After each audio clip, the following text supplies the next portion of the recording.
Namaste, Angel. It's going to be my full moon in Scorpio reading. I actually did the thumbnail for this reading probably like Wednesday or Thursday. I had already been shown what I believe it's going to be about, and so I created the thumbnail. I know that's probably a little bit weird. Also, I started to do it yesterday and shuffled the cards for it yesterday. So these are just two of the decks. I have other decks that I'm probably going to use too.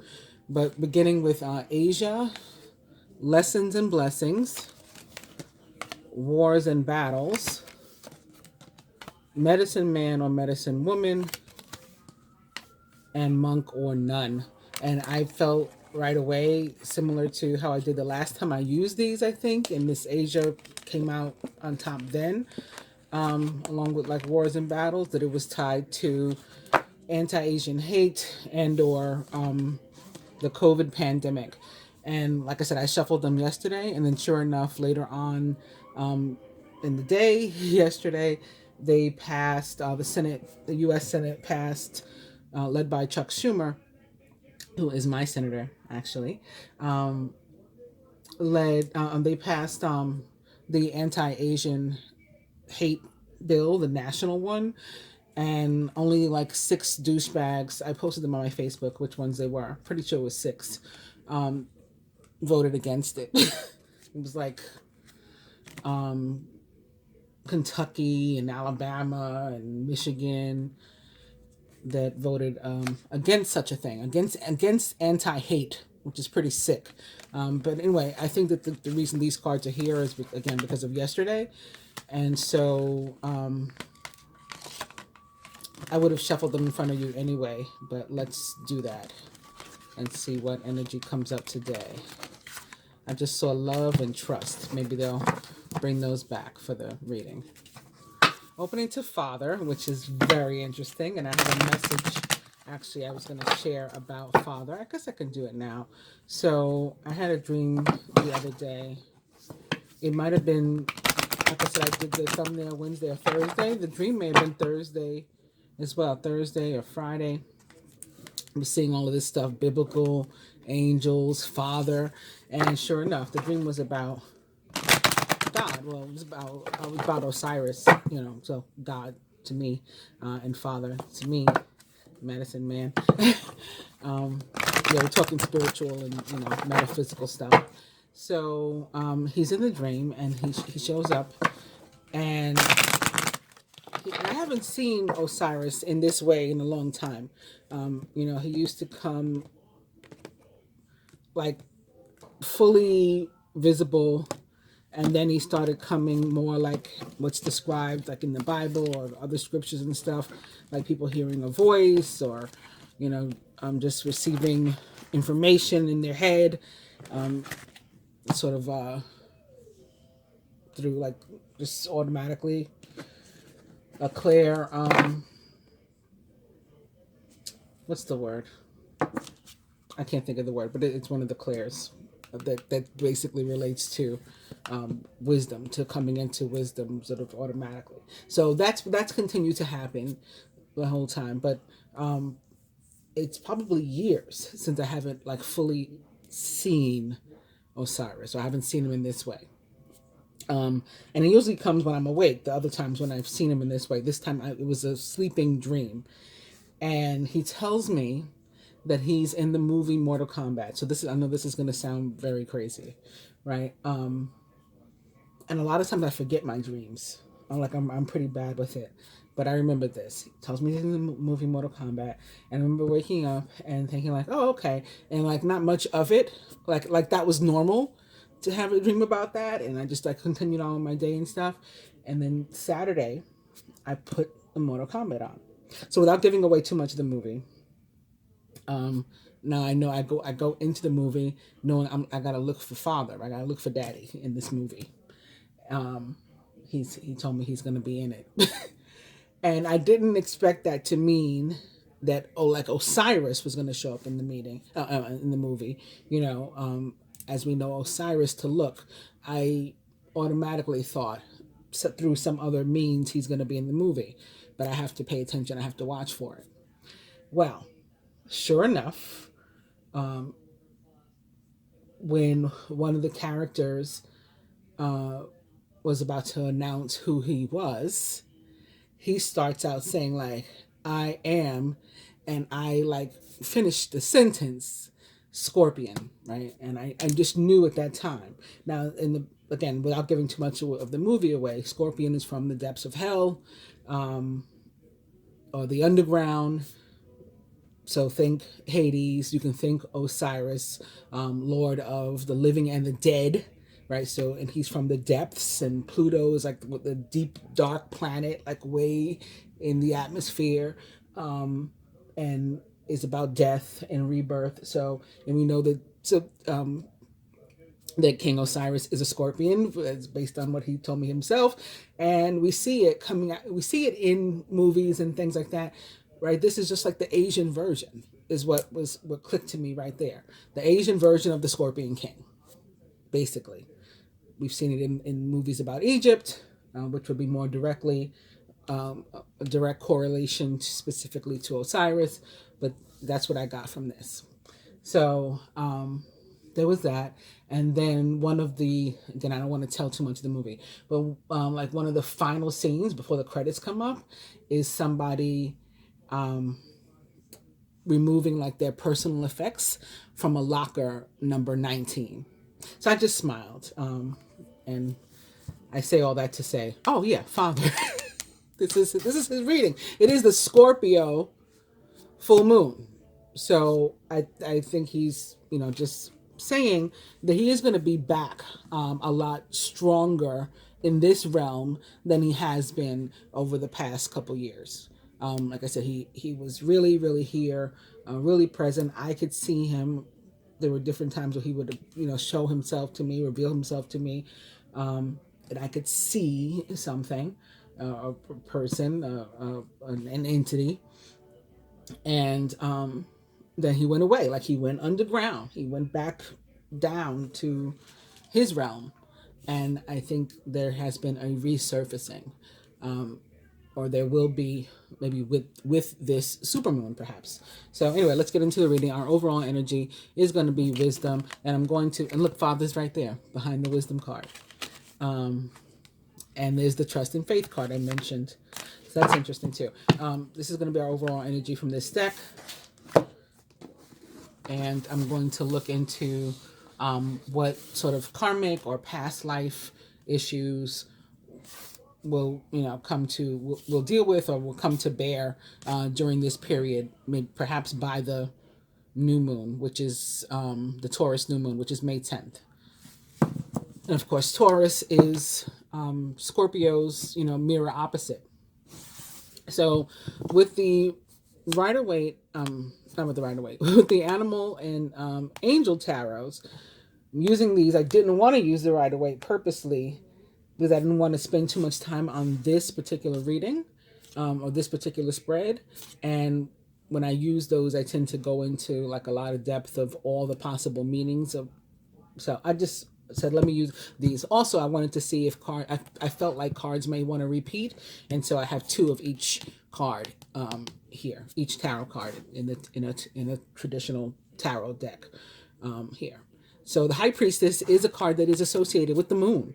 So I think it's really, really appropriate that this is showing up. Also, the Gemini, you may say, well, it's a Scorpio full moon. Like, how is Gemini relevant? Gemini is very, very relevant right now, and has been for some time, but will continue to grow in relevance during this period even. So the North Node is located in Gemini. We have obviously Mercury and Venus are both rulers of Gemini, and they are very active right now. In fact, Mercury, during the period between the full moon, this full moon, and the new moon, next week, actually, Mercury will move into Gemini, which it rules. And also next week, but toward the end of the week, actually, Venus will move into Gemini. So we'll have both of our rulers there. And let's see, it's by May 11th, so the sun won't be there yet. But that's pretty heavy. You'll have the North Node and both rulers located in Gemini. And then a little later in the month, possibly while we're still dealing with or feeling these energies, but after my 2-week period for which I make the reading, we will also have Mercury going retrograde. At one point, I think at the end of May, maybe early June, the Sun, the Moon, the North Node, Mercury, and Venus will all be in Gemini. Sounds kind of like my chart, my natal chart. Yeah, I'm like Gemini upon Gemini upon Gemini upon Aquarius upon Aquarius upon Aquarius. Anyway, yes. So the High Priestess is very Gemini. In fact, it is Roman numeral number 2 in the traditional tarot deck, which, and of course, Roman numeral number 2, or symbol that looks like that, is the sign of Gemini as well. Why am I mentioning all that? Because I feel like that energy, as well as Scorpio and water, will be very, very strong. And it looks like I'm right already with the Knight of Swords appearing right after the High Priestess. But let's get into what she's about. This is the time to pause and to reflect, not to take action. Trust in your spiritual gifts, as nothing is hidden from your divine intuition. So the High Priestess is a very spiritual card. Definitely guides us to follow our intuition. It's very feminine. Like I said, it's tied to the moon. So I think it's really appropriate to be showing up right now if the moon itself is not going to show up. But the moon, I'm sure, will be here. I don't think I've ever done a moon reading that the moon card or a moon card didn't pop out too during that moon reading, at least once. So there's that. It's has very sexual. It's a spiritual card, but it has really heavy sexual overtones too, which is kind of interesting.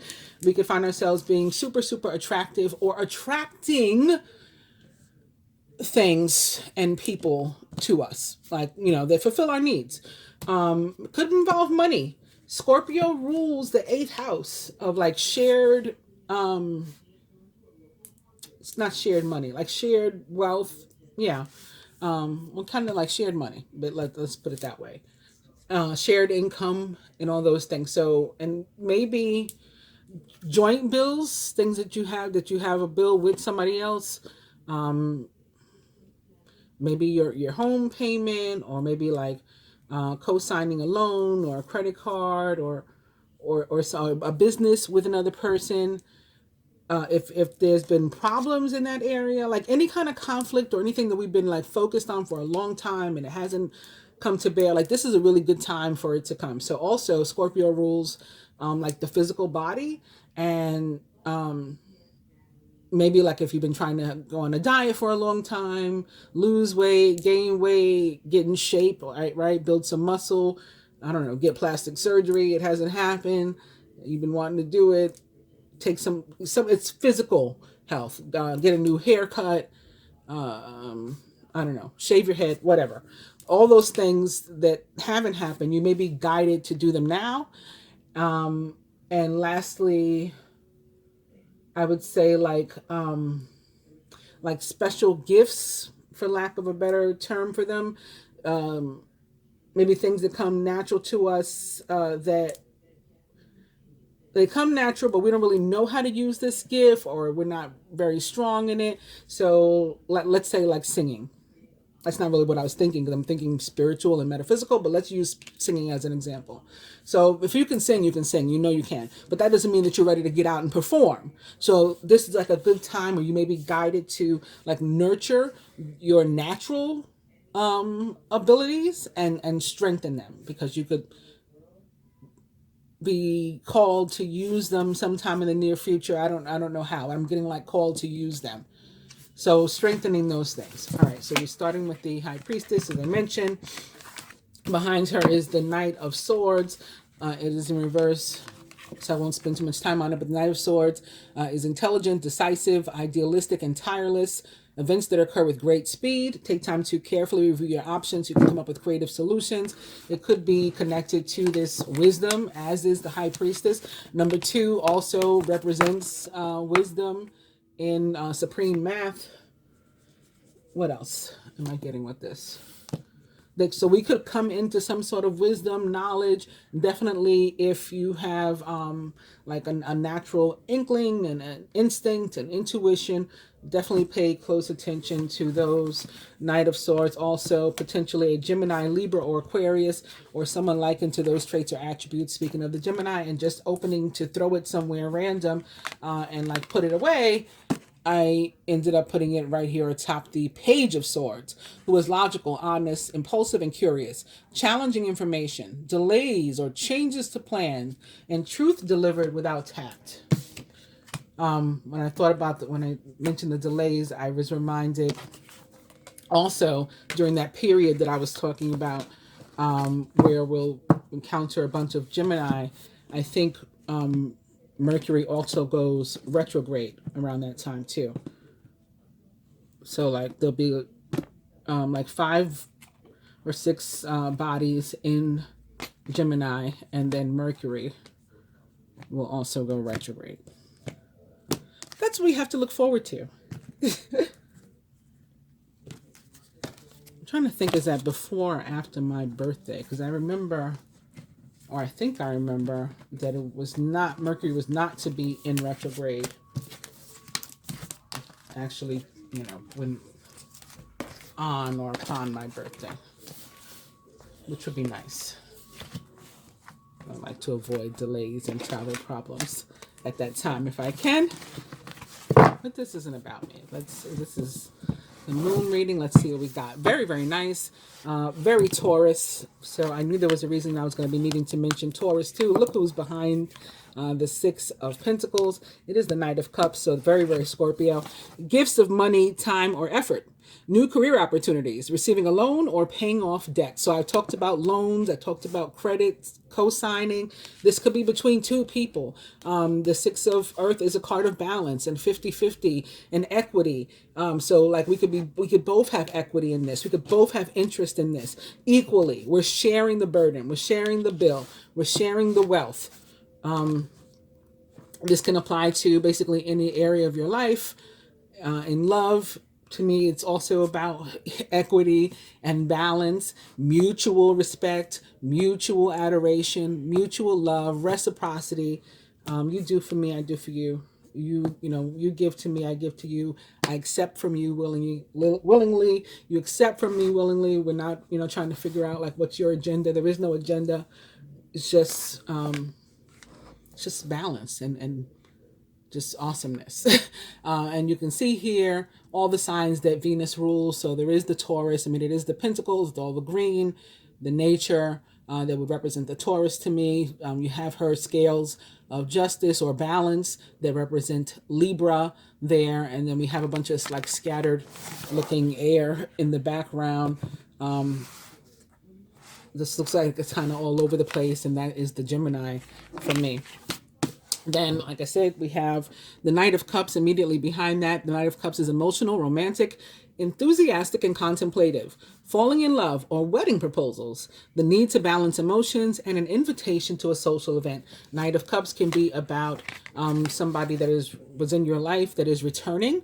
So maybe like Osiris, this could be, I would consider him the King of Cups, not really the Knight of Cups, but in that respect, it could be like about him coming back and other people coming back, maybe of somebody's actual father returning to their life, or, you never met your father. This may be the time, or something, or maybe being visited by your father if he is passed away, even visiting you in a spiritual way, in a spiritual sense, and you having a really strong connection to him, or to angels and guides and fairies and all those things right now, just being extra like sensitive to it all, and these things coming back, coming through very strongly, so as if having risen from that depth that we're used to Pluto and Scorpio, and the god of the dead and the underworld being at, right? Knight of Cups can be about good news. Also, similar to what I was saying about the Knight of Swords, this will be something that makes you emotionally happy, that's happening right now. And you will probably have to take some sort of action, because for me, the pages like bring the news, provide you with the and then the Knight is who takes the appropriate action in that regard. Six of Pentacles also about timely assistance, timely, like something right on time, as if maybe from an angel, something happens in your life, that you need. So you do get that credit that you're trying to sign for. Maybe somebody does come through as if an earth angel and says, sure, I'll co-sign for you, or I'll help you to do this. I'll invest in your business. We'll kind of go into business together. I'm paying it forward. I'm paid for your coffee already at the drive-thru, so you don't have to worry when your car pulls up. All those kinds of things. Let's shuffle these. Oh, we did. Okay. So, yeah, I'll use them both. Yes, the light did go out. This happened like a week or two ago. All of a sudden, the light went out by itself. There we go. Okay. My hands were in front of the camera, I think, when it happened. Anyway, I had nothing to do with it, whether they were or they weren't. All right. So we did this, something or similar spread. Actually, do I even need these? I don't know if I need these.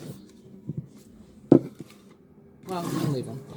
As I said, we did a similar spread in the general. I wanted to look at our general life, our energy surrounding us, our work and finance, our love life, our physical health, and our spiritual health. So now we'll do that or something similar to that, but really more so focused on the past life cards in terms of what area will be the focus tied to past life, like what past life issue is coming to completion, whether it be some difficulty in our love life that, if I pull that card, we know that that's coming to completion, inspired by this full moon. It could be something tied to finances or whatever, some problems we've been having there coming to an end. So let's see. So first from this deck, like I said, and we have the Star. So this is very, very positive. Major Arcana card 17, the Star. Happy times, make positive, optimistic, long-term plans. You have the right path. And this will be the card that most directly represents us and our energy over this period. So that's really awesome. It is representative of the energy of the sign of Aquarius. It's about wishes being granted, dreams coming true. So maybe like my dream coming true. It kind of has already, because I did find Osiris in the movie Mortal Kombat. But other dreams, other goals being reached, things being accomplished. And also communication. All right. Surrounding energy. The Page of Wands. Page of Wands is outgoing, creative, confident, and mischievous. News of an exciting new endeavor. Use your originality and ingenuity. So like I said, the pages bring the news, and this one is bringing news of opportunity. Maybe involving a fire sign, an Aries, Leo, or Sagittarius, or someone likened to those traits or attributes. Or maybe inspired by, the planet Mars, or which is located in Cancer right now, I think. Or the planet Jupiter, which is located in Aquarius, I'm pretty sure. Since January 6th. Work and finance. Eight of Swords. So something that's been stuck or that feels stuck that you actually have control over, and we'll see if the other cards will tell us whether or not you're going to do something about it. An illusion of being trapped, a lack of self-confidence, being afraid to take action. Love and relationship. It is the Emperor, and I'm pretty sure the Emperor was the overall energy in the love reading for the week. So the Emperor does represent the sign of Scorpio in part, as well as that of Aries. Organization and logic, structure and discipline, leadership, Also, things like May, December relationships could be coming up. You could be attracted or interested in somebody older than you, or vice versa, or more mature than you in some way, in some area of your life, or possibly specifically a male, like a married man or a widower, a divorcee, a man with children, very secure, very stable life, likes things to be in order, is also a possibility. Physical health. Three of Cups, a celebration, wedding, graduation, or birth announcement, and you need to have more fun. You may want to get your physical health in order for a specific social event. I got to go to my high school reunion. I can't go looking like this. I need to get, ready. I need to get my physical self together. Maybe get a makeover, get my hair done, again, go to the gym, try to lose some weight, lose 10 pounds so I can squeeze into an old dress or something like that. Also, this can be about celebrating our victories, even those that are small, right? Getting on the scale and seeing that it's down even, 2 pounds, or not losing any weight at all, but being able to, close your pants without your stomach hurting, or all those sorts of things. Could also be a birth of a baby or something happening too. That definitely affects our physical and is reason for celebration. Spiritual health is last, and we have the Seven of Swords there. Caution will help you to avoid the loss of valuables, including non-material resources such as time or peace of mind. Be aware of the results of your actions as well as what others might be doing behind your back.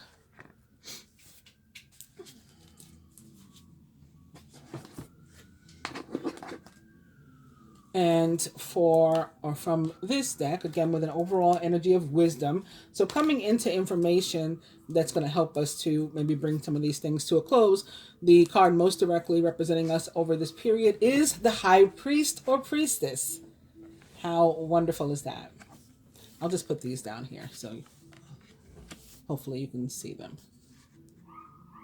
That may get confusing, right? But that's why I wasn't sure if I should use the stands, because I'm like, I don't know if you're going to be able to see all the cards.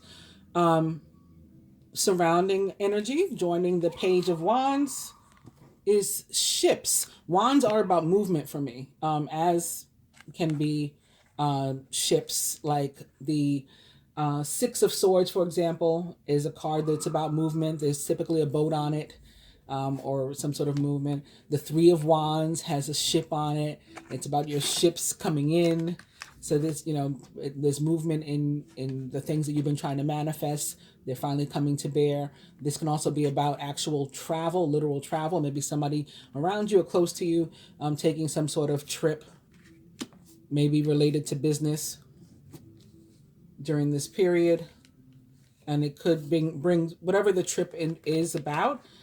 It could bring some sort of cycle or something to a close. Like, okay, that's done now because you got to do that. Maybe it's a bucket list item.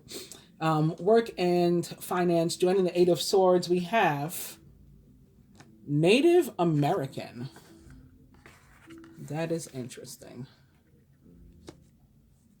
I'm feeling like the emphasis on American and not like being an actual Native American or Indian, but like that song, "You're a Native New Yorker," like being from here, like maybe like a first gen or more American, like this is the country where you were born at. Feeling something coming up having to do with that, tied to work and finance, which is interesting. So we'll focus on that a little bit more in a second. Moving on to love and relationship, joining the Emperor, we have Mother, which is very interesting because the Emperor is a very father-like representative of fathers and authorities energy, and the Empress would be Mother for sure. Physical health. Transportation, joining the Three of Cups. So more movement also, at a minimum. We'll see what else we get on that in a second. And spiritual health, trees, joining the Seven of Swords. The Native American one is like the strongest one that's still around me, but I want to go to the star, but I don't know. I'm getting something. Maybe it doesn't have to do with being from here, but it's still like this really not patriotic sort of thing, but like a buy American, or maybe like invest in American stuff. So maybe like bonds could be what is helpful to you now, like your finances. Let me not get to see. I'm jumping ahead because I can't get the Native American thing out of my head. All right, I'm going to the star. Going to the star.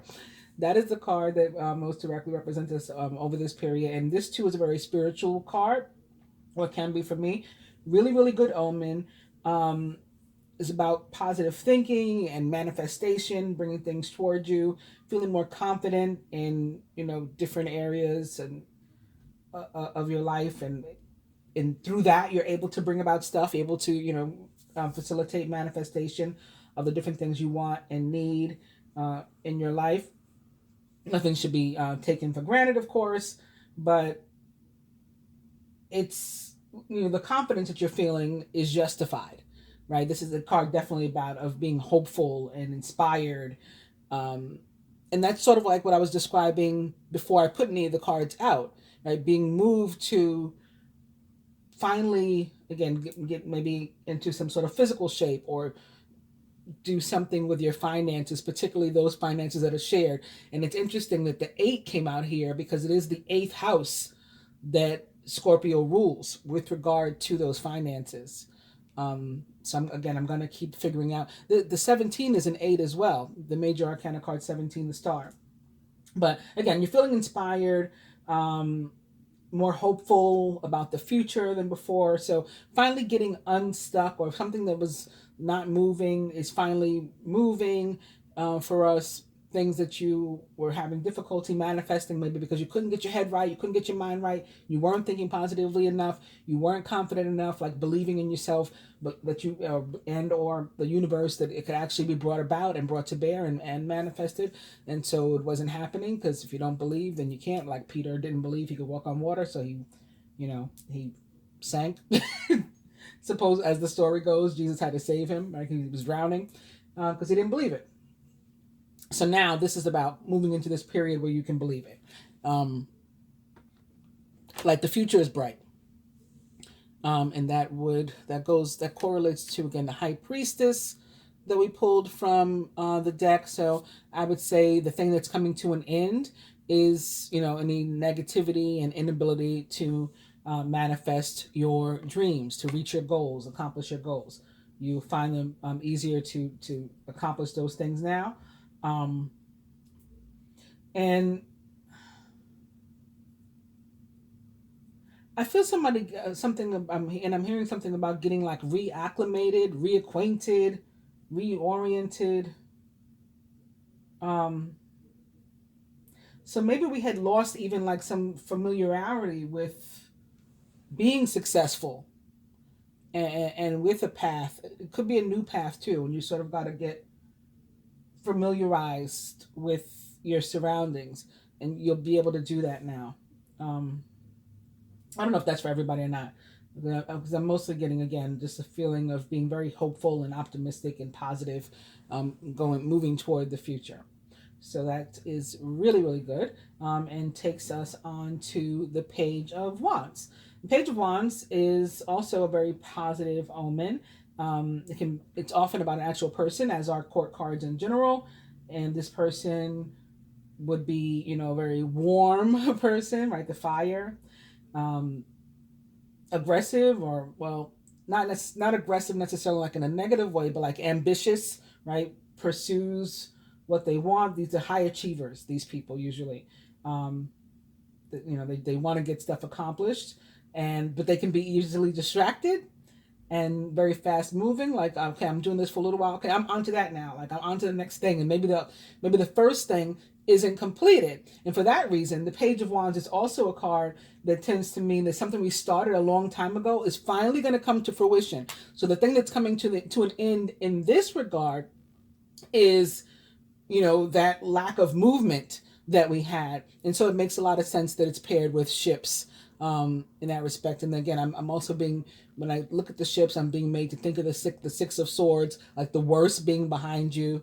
Now we're going, somebody could literally, maybe they were supposed to take like a cruise or something, and they started that, they paid for it a long time ago, they started it, and there was no cruises because of the pandemic. Maybe this will get underway now, and you'll be able to get on the boat, or do whatever it is you're going to do. If it's literal, because I'm feeling that it is literal for somebody, like taking some sort of trip, very possibly by boat. And then, for others, again, think Six of Swords, think Three of Wands, ships coming in, things improving, things being manifested successfully now. Oh, lastly, that Page of Wands may be an actual fire sign, an Aries, Leo, or Sagittarius, or someone likened to those traits or attributes in your life. So moving on to the Eight of Swords. Eight of Swords, for this is in the placement of work and finance, and for it's a card about being stuck or feeling stuck. You're not really, but it's like you have to get yourself out. You're the only person that can get yourself out or move obstacles out of your own way. Um, so in terms of finances specifically, it's about like being careful about self-fulfilling prophecy. So again, this card, the star, most directly represents us. This is the time for manifesting. So the positive thought is what's going to help you out with that, because this is about thinking, I'm not lucky with money. Money doesn't come to me. I don't even like saying this as a just to put it out there for you as an example, because that is, I definitely draw money and abundance in general. So it's about having that kind of mindset, like I do, believing that money, abundance in general, flows to you freely, because then it will. And so that's what you can do to help yourself in this area in terms of the eight.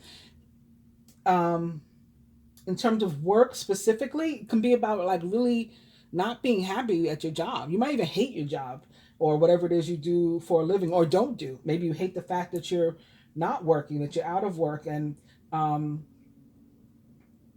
you just sort of like, what should I do? Well, maybe there's not a job in your usual um, trade, right? But there's something else that you could be doing. So again, it's about you removing the obstacles from yourself. The Eight of Swords. So it's like what you want to do for a living might not be available, is true, or might not be coming through for now. But if you're upset that you're not working, is there work that you can do? Is there some other income? If you're focused on money and it's not coming through the way you want, or you're not happy with your job and you want to leave, what other income streams could you take control over? And could you, cause abundance, again, money to flow to you? And one thing that you can do, again, is very simple, and that is just to think positive. In terms of tying money and finances to Native American, um, again, I'm wondering if it's about maybe even starting your own business. In terms of money, could be, again, investments in American products and American people from your communities. Reinvesting in community could be a way, and that could even go in terms of getting a job and shared wealth, the eighth house, working for people in your community, if not for yourself, buying from, getting um, using them as vendors, or other, or whether you're buying as an individual or as a company, and continuing to share around the community like that. That ties in with Native American for me, as does maybe some sort of business with like natural products. Maybe you're guided to, or you already do, but to maybe look into ways where you can really sell your wares, things that'll be natural, that maybe come from the earth, like Native American. So, I don't know, symbols, jewelry, uh, essential oils and all those sorts of things. It can also be about not living in a commune, but I'm seeing something like people, maybe some sort of place where you share common space, whether it's a co-op or a condo or it's something like a commune, or like an SRO where there's a shared bathroom, there's a shared kitchen or something. It could be a way for you to save money living that way, living like communal, like a Native American. Um, I lost it. Wait. And or uh oh, okay. Like a food co-op. Maybe that's why I heard co-op. Maybe it wasn't talking about a co-op apartment like a condo. Food co-op. Well, or both. Yeah, both. That's another way. A food co-op, some sort of group where you like what they call that? Like the markets and stuff might be a better way for you to, buy and or sell goods, similar to how a Native American would do. It's like living more off the land. And if anybody has an opportunity to live like off the grid or anything like that, God bless you. That's wonderful. Or to become more minimalist. I'm also getting, and I'm seeing from the white TP. Like it's the white that's giving me, and small, tiny living, tiny house. It's giving me like minimalist. That's something else I'm feeling with the work and finance. Could also be saying you don't need like a big space. You can do, you just got to set up like a little tent, set up a little stand, a food truck or something. I don't want to get stuck here, like the Eight of Swords. So I'm going to move on to love and relationship and the Emperor. And I already described for the most part what this card can be about, but also what I think I didn't talk about that would tie it to Mother is that the father energy is that of giving, right, and providing and giving, and mother energy is of receiving, and nurturing. So like growing something out of nothing or whatever, or out of what the father provides to you, like making it stretch, making it grow. And so it's reminding me of the overall energy that we have here, which is again the Six of Pentacles, give and take, balance in our relationships. So what could be coming to an end in this regard could be any imbalance that we had experienced. And so in our relationships. And so like where where I'm weak, you make me strong. Like we're fitting together. We're not necessarily the same. You might be older than me. I might be younger than you, or vice versa. But where we're fitting together, we're balancing out each other's energy and any karma that we had brought from past lives that we needed to deal with, where we were, imbalanced in our relationships, and one person was giving or taking more than the other. So that should be eliminated. And again, it ties very well into our overall energy, too, in terms of that give and take. So moving on to physical health and the Three of Cups. Three of Cups guides us to think about what we're doing or not doing or should be doing to make our own health and energy, better, stronger, to increase ourselves. Like, again, do we need more exercise? Do we need more sleep? Do we need less exercise? We need less sleep. In balance comes into play basically with everything, right? Too much of anything, even a good thing, is too much. You can OD on vitamins. You can OD on medicines that are good for you. You can OD on water, right? You can literally drown from drinking too much water. They call it dry drowning. So even stuff that's good for us is not good when it's out of balance. And so, like, what can we be doing um, to make ourselves better, and in a physical sense, that may be related to our physical health? And once we figure that out, it's like coming to a plan and coming up with a plan and implementing it. to make ourselves better. And I think that one thing could be, get moving and maybe drink more water. You might say, like, where's the water fitting with the train? I'm getting like chugga chugga chugga chugga, like chugging something. Yeah, that's what I got. That's what I heard. Chugga chugga. So like drinking more water or something. But also getting moving and getting warm and maybe sweating. Right? Look at the steam that's coming out here. This is a steam engine. So doing some sweating, so maybe walking, running, going to the gym, I don't know, dancing, whatever gets you moving is what you got to do. And that's going to help you. Also, it might be done in some sort of groups. Like you don't have to necessarily do these things with other people. You may find soul family that you're connecting with on this level too. Like a group of us, I haven't done it in a long time, but I introduced to a member of, somebody that I met on Facebook. I introduced other people that I had met to this woman, and we do like group exercise via video. She is like the coach, the trainer, the physical trainer, and from her home she does a live, and the rest of us follow along. Either while she's on, or we sign on later and watch her video back on our own time and do the exercise. It can be stuff like that. Of course, it doesn't have to be that alone. You can come up with your own ideas, maybe meals. You're working with each other with different people with meals. I used to be in this other group years ago where we just like hold each other accountable via a Facebook group, and like reporting what we'd eaten that day to make sure we got enough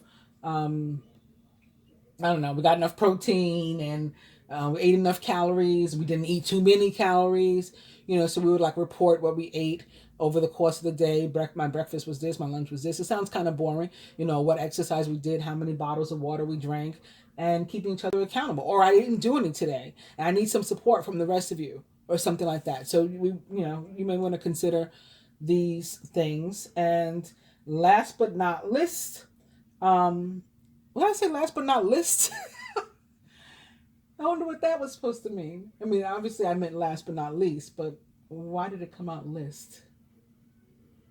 I don't know what that could have been connected to.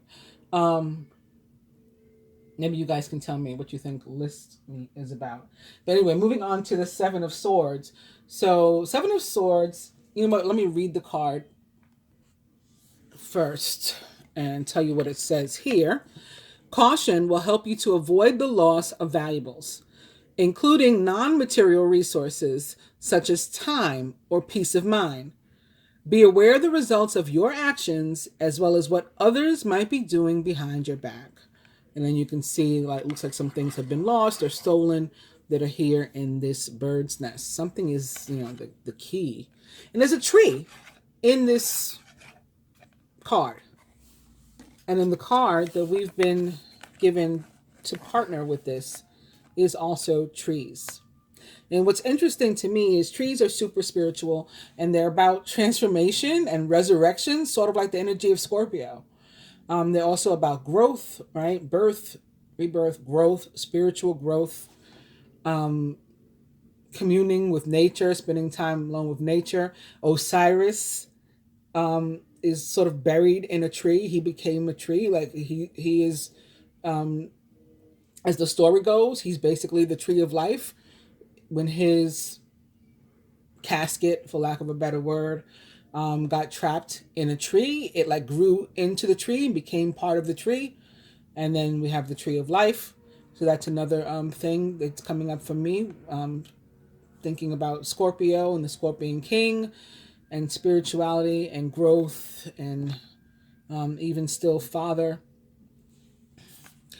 And the Seven of Swords, specifically with regard to spirituality, is about being sort of aware, maybe leery of like religious, like zealots and gurus and stuff, and just sort of use some caution with regard to these people and ideologies that they may be trying to push and things like that. And maybe to do that, you could spend some time in nature if you want to get clear on what's for you and what's not meant for you. And be careful of other people trying to push like religiosity and whatnot onto you during this period. And maybe this is another way where your inner strength, your inner gifts will become stronger, and you'll be guided to use them, because you're going to need to use some like discernment, instincts, again, intuition with regard to what's truth and what is, a lie, falsehood, and, what agenda it might serve for somebody to feed you a falsehood. Um, and then, you got to just decide again for you what's right and what is wrong. And I think that's all I got for you from these for now. But it feels like I've been talking for a while. The past couple readings, it's been like Queen of Swords, like the old days. The readings have been so long, but prior, they've been down to like half hour, 40 minutes for the past year or so, year or two. I don't know what's going on. Maybe I'm going through a phase too. Or maybe it has something to do with, like I said, Osiris and the difference in energy that I feel there. So now I was going to say I'm not going to put these cards back in here. I will.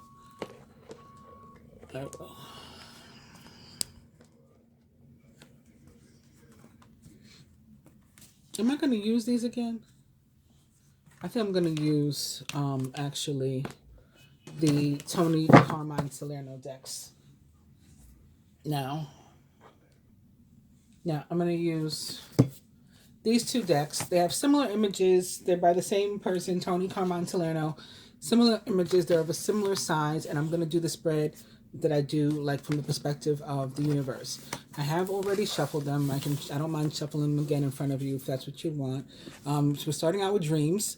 It connects already with our previous cards. Remember, the card that most directly was going to represent us over the course of this period was the High Priestess and the Star, both of which are about manifesting your dreams, right? Dreams, accomplishments, goals being reached, and can be literally about dreams, like the dream that I had, whether you're awake or you're asleep.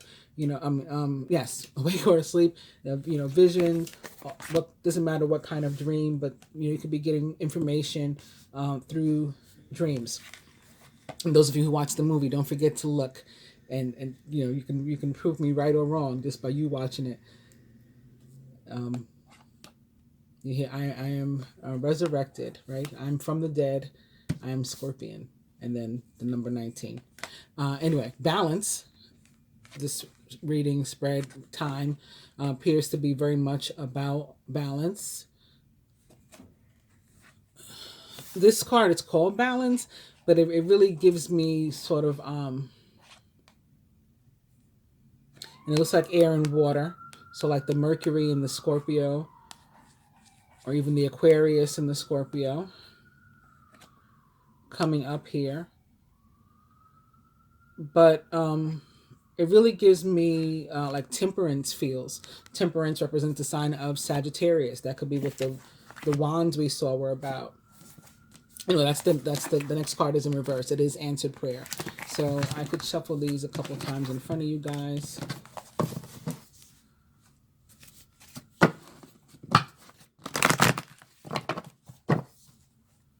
Maybe, how about 3?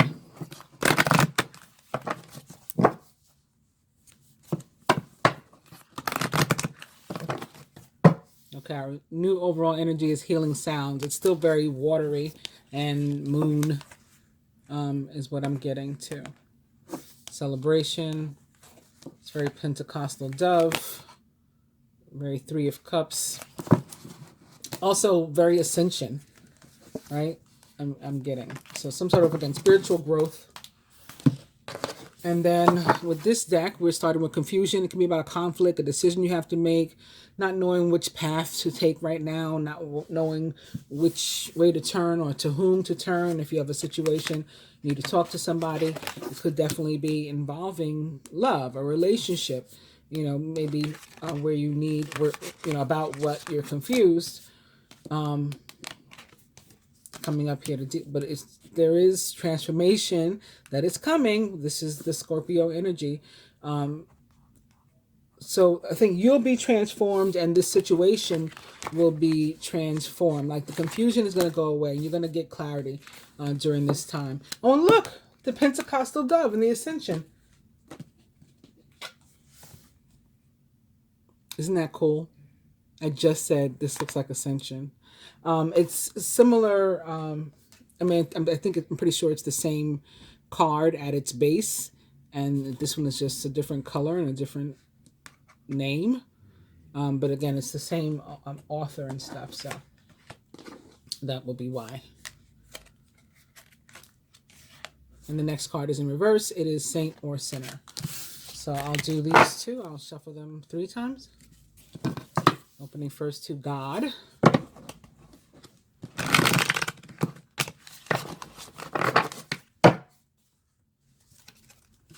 The Lovers.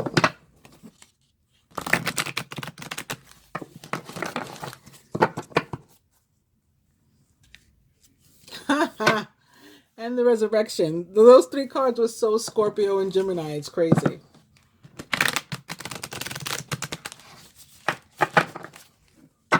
All right, the Lovers is our new overall energy. So I'll do the same thing with both decks. This will represent divine being or couple. Some people like to look at it in terms of their union, the spread.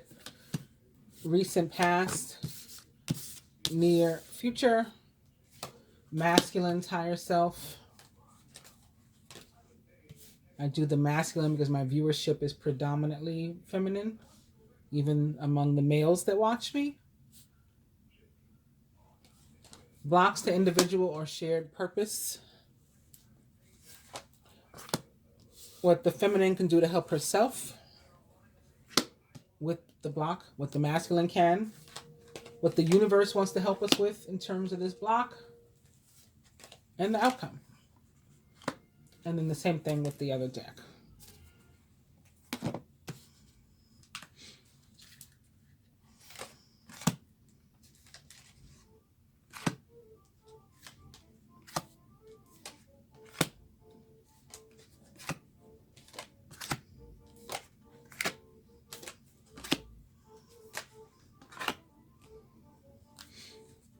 And keeping in mind that the overall energies are the Lovers and healing sounds. I love you can be a healing sound from, or forgiveness also. Like I'm sorry. I forgive you. I accept your apology. Those are healing sounds. You hear those words and they will help you to heal from whatever conflict or trauma with which you're dealing, right? Divine being or couple. Spiritual growth. War and peace. So some sort of inner confusion, inner turmoil will lead to growth during this period. War and peace is about like the war and the conflict that you're having from within. It's like a heart versus head sort of conflict. Like the Lovers in the traditional tarot represents for me, when you have to make a heart versus head decision, or what should I do? My soul, my heart is telling me to do this, but my mind is telling me that's not logical. So it is very, again, Gemini and Scorpio, because the Scorpio would be the emotion and, wanting to definitely follow the heart and the soul. And the Gemini would be overthinking every damn thing and saying, this doesn't make sense. That doesn't make sense. So don't do that. And this is about you finding the balance within the two, and that leading to spiritual growth. Recent past. Dreams, certainly for me, and also serendipity. So serendipity is like things happening in a way that is like a sign or a signal, like right on time, precise moment, like destiny also, like meeting someone, bumping into someone now just by accident. Oops, you bump into them on the street, and then later you see them again, and it turns out like this person is like you're going to be your surgeon, and you're the it's like somebody that's coming into a serendipitous meeting is like meeting somebody, like the right person at the right time, um, and but usually in a very like interesting way, like at least in hindsight, like when you look back on it, it's like, oh, like now it makes sense how we kept falling into place. But serendipity is also tied to signs and synchronicities, as are um, dreams. So this is definitely going to be about paying attention to intuition and messages that either you've gotten recently or you will get, because like it, I call this recent past, but since like the full moon hasn't even happened yet, it's not the past yet. The past is in the future. Right now the past is in the future, but the information, I don't want to make light of it. I was trying to really explain what serendipity means. I don't feel like I did a good job of it, because the message that you get, I mean, it can really be like a life changing sign, signal, or revelation, something, and it may come through a dream. Again, whether you're awake or you're asleep, it doesn't matter. Some sort of major, it'll be a life changing thing, because you know, you again, you'll be inspired to do something, or motivated, or something will become super clear and you'll know what to do. I'm not really sure which. Or you'll meet the right person again at the right time, and they'll be significant in your life and you in theirs, something like that. It's very deep, very. It's very. This is in the coming days. So by the end of the period for which this reading is, it will then be in the recent past. So probably closer to the new moon in Taurus, this will be happening. But keep, pay attention for these things. Very nice. Near future, we have Eternal Flame, and we have Mother Mary. So again, I think there's something about receiving. The mother energy is coming in again, and I've just been guided to talk to you today about how mother energy is very feminine energy and is about receiving. And then we have Eternal Flame. I think it could be representative of the divine feminine, will be who receives something, maybe connected to a soulmate or twin flame relationship. Could be very literal in terms of the person showing up in your life, or the relationship that you have with them if they're already in your life, strengthening some. I thought I saw the word mother here, and I was like, wait a minute, I never noticed that before. I never really paid attention to these words that are written, and I'm sort of being guided to read them now. It says other, though, not mother. It says other star.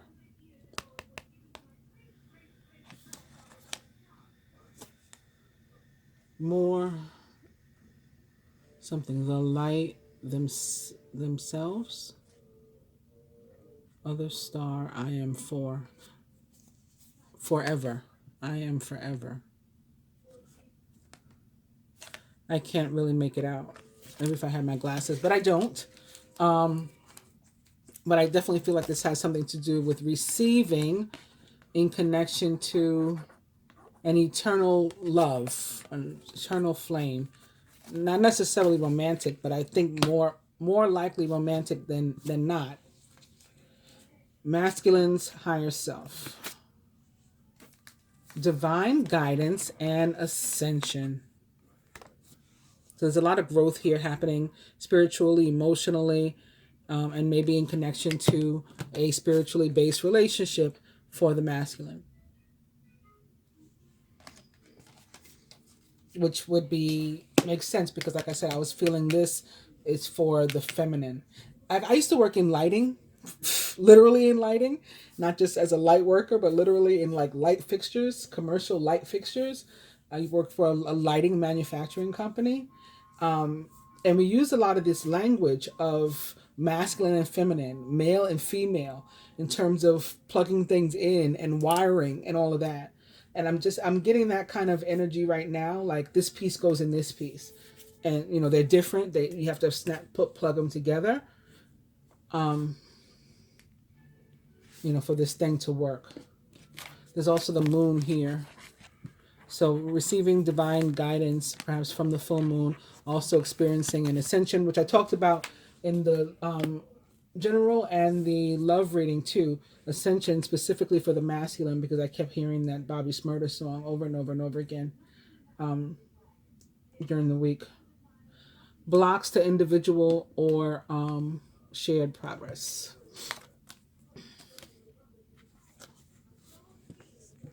Speaking of lighting, reflection and illumination. So, as a block, the reflection, I'm getting something literal too that I think is tied to these relationships. And again, the opposites, male, female, this goes in here. Give, receive, like they have to go together. And so this is about like your opposite, your, and I wonder if it has something to do with the energy of Taurus too. Because again, that's Scorpio's opposite. But there's something about the reflection, like in terms like a mirror reflection, a mirror opposite, and then there's also reflection in terms of needing to think back, maybe again in hindsight, to remember, to recollect, and to go over, and then that bringing clarity and illuminating something for you, shining a light on an area or on a subject that you hadn't yet thought about or you hadn't viewed in that way before. So not doing this has been the block. But I think with the Scorpio energy, there'll be a lot of these revelations, and it's going to be stronger than we've experienced in a long time, this insight that comes in. But what the feminine can do to help herself with regard to this, anyway, either way, is we have Tantric Union. So here's a connection. Again, if only energetic, it's still very, very serious, serious and important and deep, and spiritual, like next level, connection, way above this plane of existence. And we have surrender. So I think letting go, being vulnerable, and sort of allowing and letting whatever's going to happen, letting the universe like guide you. And again, even experiencing this energetic connection, like opening yourself to that, being willing to say, yes, okay, I'm going to let this flow through me. I'm not going to try to block what's trying to connect, and, and love that someone's trying to send me, light that someone's trying to send me. I'm not going to, put up this block anymore, or try to guard myself. I'm going to go ahead and let go here and surrender. And that will allow for this to come in, right? This information, this illumination, this clarity. And what the masculine can do to help himself. We have inner child and we have perception. So inner child, well, let me start with perception. Perception is about somebody important to you, and it could be you yourself, but I tend to feel the energy with the card that it's from somebody else. Somebody needs like your forgiveness, your love, your support. I think it's the feminine here, right? There's a feminine energy or entity that needs you to send it. So again, it might not be romantic. It could be another type of relationship. It could be your mom, right? And this could be you as an inner child. Like there's something that you need to resolve with your parents even before your love life will be right. And I said love life because I just was made to think about the last spread. We had emperor and mother. So like father and mother in that position of love and relationship, which can be interpreted in many ways. It you can be about family and traditional connections, a father and a mother, and maybe marriage and things like that. But it can also be thought about as like our parents, that in order to be able to lead healthy lives, we have something that we need to heal with our parents first, right? We experience something in the way that we were raised or not raised, and that has gone into our development and the who we are as a person now. And sometimes we have to rectify some of these things, and that's where the inner child comes up. This card also very much for me is about like the energy of Aquarius, as well as like I see water and stuff in here too, with the blue and even earth. So it could be like Scorpio and Taurus, Scorpio, Taurus, and Aquarius. Energy. The Aquarius comes from the stars, and maybe particularly the one that's here over this child's third eye is and over the throat It's like, and it's like all of these, the areas that are representative of air, like all the chakras that are tied to air. The throat chakra is air sign. The third eye chakra, the crown chakra, and the star is represents the sign of Aquarius in the tarot. These are the star is about, or the energy of Aquarius is about freedom, liberation, humanitarianism. So it might be you wanting to, break away and do your own thing, in terms of the way you lead your life. But first, in order to do that, you may have to like kiss someone goodbye at first. Like somebody needs you to show them your love, your support, your forgiveness, combinations of those, in order for you guys to be able to move forward.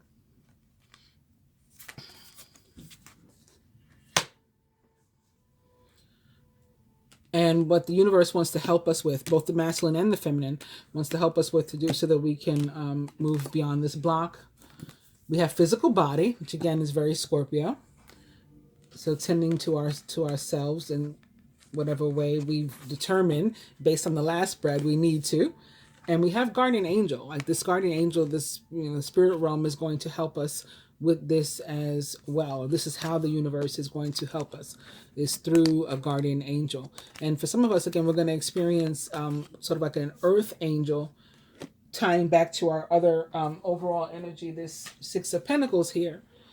The work that the universe wants to do for us, or what it wants to do, through us or on our behalf, will sometimes be done by another person, and effectively as an earth angel. And the outcome, we have meditation and gratitude. So I think this meditation is being representative of like peace and strength is the result of these things that we go through. And then of course we're quite thankful for that. It's about being made to be in balance and sort of feeling like we're in a new place of wholeness. And maybe that's why we have to get reacclimated and reoriented, was what I was feeling before from the last spread. I hope you guys have enjoyed that. I feel like I covered a lot, and it might be long, and I apologize if it is. Yeah, I'm looking at the clock now. It is, but despite that, I'm still going to now read, for those who are interested, what else is happening during this period and what the Almanac has to say about the full moon. I'm just picking up my computer here. Let's see. What period did I say? April 26th through May 10th, right? So we have today, the 26th, at 11:31 p.m. tonight. The full moon in Scorpio will occur at 7 degrees Scorpio. So 7 is a number that represents God, again, Father. We've seen a lot of this popping up in this reading today. Tomorrow, April 27th, I have to remember to call my former mother-in-law. That's her birthday. 4:02 p.m. Pluto retrograde. So Scorpio's ruler, not Mars, the other one. Scorpio's ruler goes retrograde tomorrow, and that's going to bring about a lot of this stuff that I've been talking to. It's not just going to be the moon on its own. It's going retrograde 26 degrees Capricorn. May 3rd at 3:50 p.m. we'll experience the last quarter moon, 13 degrees Aquarius. Also on May 3rd at 10:49 p.m., Mercury enters Gemini, 0 degrees Gemini. May 5th at 1:13 a.m., Jupiter will be quintile Uranus, so Aquarius is ruler. May 6th at 1:33 p.m., the true node, Gemini, will be sextile Chiron, the wounded healer. The true node and Chiron will be at 11 degrees. So 11 degrees Gemini and 11 degrees Aries, where Chiron is located. On May 8th at 4:51 p.m., Ceres, another asteroid, enters Taurus, 0 degrees Taurus. Also on May 8th at 10:01 p.m. or 11, right? 1001, which is like a mirror opposite too. Venus enters Gemini, 0 degrees Gemini. And so, of course, as of then, both of our rulers will be home. And then on May 11th at 3 p.m., the new moon in Taurus occurs, 21 degrees Taurus. So that's the whole period. Moving on to the Farmer's Almanac. I have brought this up. They posted something on March 11th about this moon, and we're going to get into it now. April's full moon rises on the night of Monday, April 26th. Traditionally called the pink moon, this full moon will also be a spectacular supermoon. Here's everything you should know about the moon this month, including facts, folklore, and moon phase dates. So, of course, you can go to www.almanac.com to look at it yourself. Venture outside on the night of Monday, April 26th to catch a glimpse of April's full pink moon. This full moon, which is the first of 2 supermoons this year, will be visible after sunset and reach peak illumination. Oh, look, illumination. I have the card turned up too. Illumination. Peak illumination at 11:33 p.m. Eastern Standard Time. For the best view of this lovely spring moon, find an open area and watch as the moon rises just above the horizon, at which point it will appear its biggest and take on a golden hue.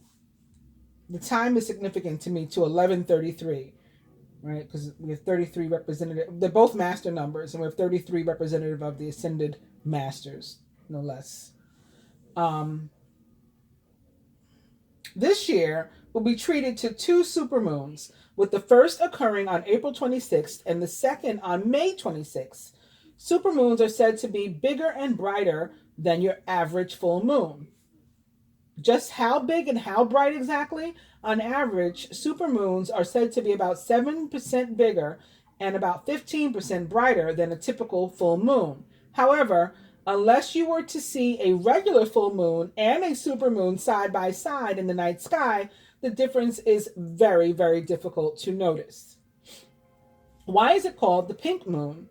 The full moon names used by the old Farmer's Almanac come from a number of places, including Native American, colonial American, and European sources. Traditionally, each full moon's name was applied to the entire lunar month in which it occurred, not only to the full moon. The pink moon. Although we wish this name had to do with the color of the moon, the reality is not quite as mystical or awe-inspiring in truth.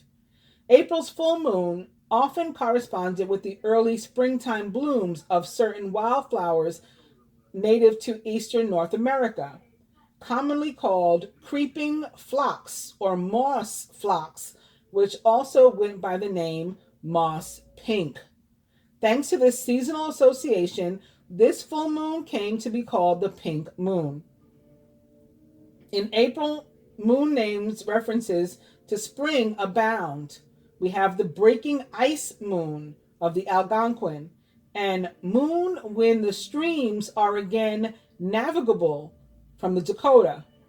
This references the melting ice and the increased mobility of the early spring season. While budding moons of plants and shrubs, or tinglets, and moon of red grass appearing from the Aglala speak to the plant growth that will soon kick into high gear. Other names refer to the reappearance of certain animals, including moon when the ducks come back from the Lakota, moon when the geese lay eggs from the Dakota, and frog moon of the Cree.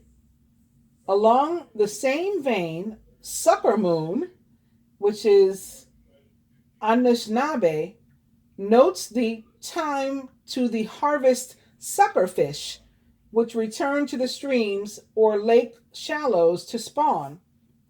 According to legend, now is the time when the fish comes back from the spirit world to purify bodies of water and the creatures living in them. Now, this is interesting too, because Osiris wasn't a fish, but there was one type of fish in Egypt that was prevalent in the Nile, that the people weren't allowed to eat. And the reason they weren't allowed to eat it was because, I mean, the way the story, the legend goes, is that Osiris, or Isis rather, forbade them from eating it because when Set threw his penis, Osiris's, into the river, it was eaten by this fish, and so the fish became forbidden. So I think it's interesting that there's a legend here now about this fish that's coming back from the spirit world to purify bodies of water and the creatures living in them. Anyway, this name may also be applied to the February moon to honor the sacrifice of the suckerfish in order to feed the Anishinaabe people. So they ate this fish. It says, traditionally helping them to survive the winter. And then it goes on to talk about the moon rather, the phases and times. The last quarter moon occurred on April 4th. It lists the time, 11th, the 20th, and now we have the full moon, the 26th. On April 20th, this is some folklore, or moon facts. The lunar module of Apollo the 16th landed on the moon with astronauts John Young and Charles Duke aboard. Thomas Mattingly, Thomas means twin, by the way, remained in orbit around the moon aboard the command module. So he stayed up there. One day later, on April 21st in 1972, Apollo 16 astronauts John Young and Charles Duke drove an electric car on the surface of the moon. It's still up there, along with some expensive tools and some film that they forgot. According to folklore, the period from the full moon through the last quarter of the moon is the best time for killing weeds, thinning, pruning, mowing, cutting timber, and planting below ground crops, if anybody wants to plant anything. It goes on to talk about the other best days for these activities. Some of these days have passed, or a lot of them have passed already. The ones for the crops, for setting eggs, and for fishing, the 26th itself. So today is good for fishing. For anybody that's able to just run outside to a nearby lake or something, you may want to do that. And that is it. Hope you guys again have enjoyed. Please do like, share, subscribe, comment, all of that. I do appreciate it. And I will be back soon. Namaste.